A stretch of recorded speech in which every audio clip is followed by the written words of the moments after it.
உலகநாயகன் கமல்ஹாசனின் படத்திற்காக இசைஞானி இளையராஜா இசையமைத்த பாடல் ஒன்று லண்டனில் நடைபெற்ற ஒலிம்பிக் போட்டியில் ஒளிபரப்பப்பட்டதை பற்றி பார்க்கலாம். இசை உலகில் ஜாம்பவானாக திகழ்ந்து வருபவர் இசைஞானி இளையராஜா. தற்போது அவருக்கு வயது 80ஐ கடந்து விட்டாலும் இந்த வயதிலும் ட்ரெண்டிங்கில் உள்ள இசையமைப்பாளர் என்றால் அது இளையராஜா தான். உதாரணத்துக்கு கடந்த ஆண்டு பல வெற்றி பாடல்களை அனிருத், ஏ.ஆர். ரஹ்மான், யுவன் போன்ற இசையமைப்பாளர்கள் கொடுத்தாலும் அதிகம் கொண்டாடப்பட்டது இளையராஜா பாடல்கள் தான்.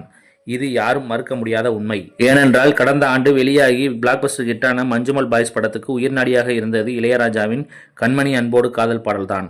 அதே போல லப்பர் பந்து படத்தில் தினேஷை கெத்தாக காட்டியது இளையராஜாவின் நீ பொட்டு வச்ச தங்க குடம் என்ற பாடல்தான். இதை தவிர மாரி செல்வராஜ் இயக்கிய வாழை படத்தில் இடம்பெற்ற மஞ்சள் பூசும் பாடல், மெய்யழகன் படத்தில் இடம்பெற்ற இந்தமான் என்ற பாடல் என பெரும்பாலான பிளாக்பஸ்டர் ஹிட் படங்களை இளையராஜா பாடல் தான் தூக்கி நிறுத்தின.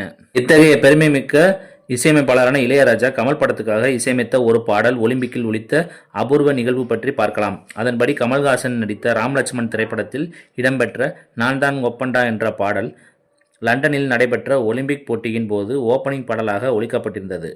ஒலிம்பிக்கில் ஒலிக்கப்பட்ட முதல் தமிழ் பாடல் என்கின்ற பெருமையும் அப்பாடல் பெற்றிருந்தது. இப்பாடல் இடம்பெற்ற ராம் லட்சுமண் படத்தில் கமல்ஹாசன் ஒரு யானையுடன் நடித்திருந்தார்.